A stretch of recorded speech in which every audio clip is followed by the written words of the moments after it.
Hello guys, I'm Ali and today I'm gonna teach you how to skate. Well, it's kind of my first day too, but maybe you can learn something because you will see a lot of videos from professional skaters, but there are a lot of problems which they are not addressing because they are not facing them.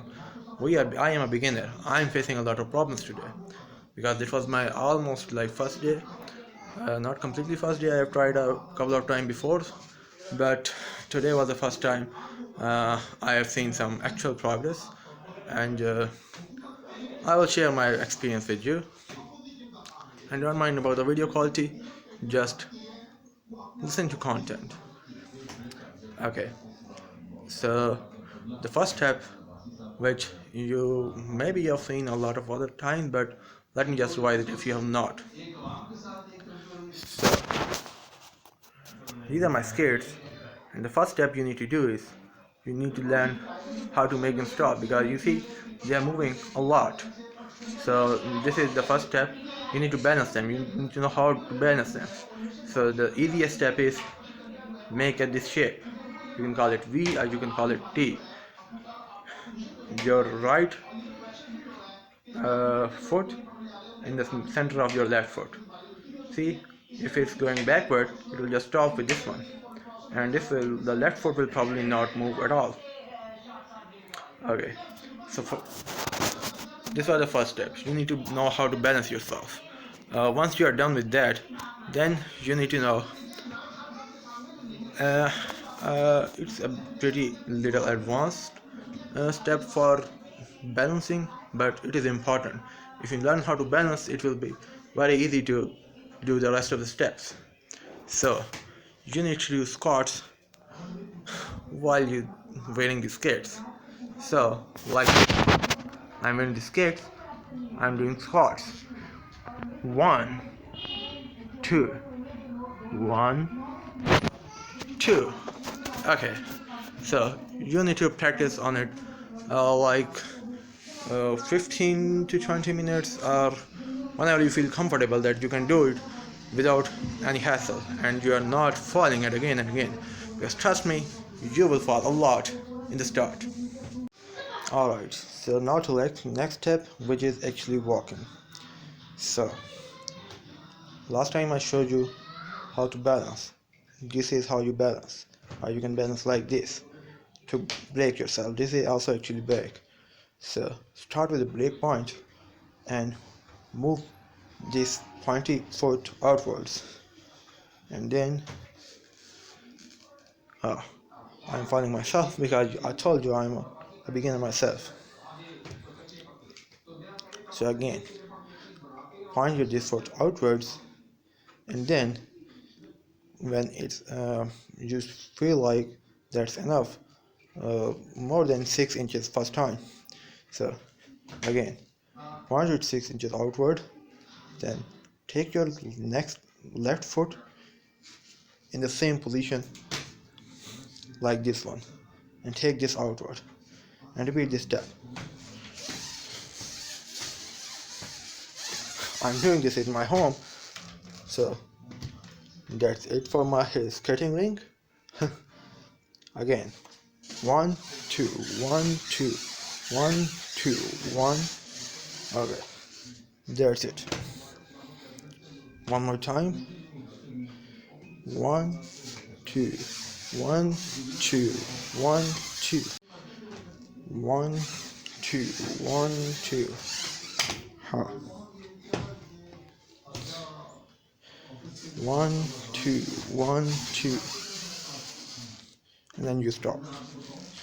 Again, do it in small steps, well, not more than 6 feet or at most 10 feet. 1 2 1 2. I've chosen a space which is not more than 10 foot because this is easy. If you are doing it in a skating ring, which is actually a lot bigger, I've tried there too, but the problem is you see a lot of small kids which are a lot better than you, and which makes you want to try a little faster, and you're not up for it and you fall a lot and you lose motivation for the task. You think it's not for you, you are you can do it, or maybe this is not your age for do it, you're not a kid anymore. So this is all bullshit. You can do it anytime, because I just started learning it now, and I'm a big kid. Actually, I'm not a kid, but still, let's say I am. So you can see I'm also not doing it very well, but I told you I am a beginner, and this is what should be your result after training of 3 to 4 hours. I'm doing it for like more than 4 hours today. I have never actually worked that much continuously even in my office, but I had to do that if I really want to learn it.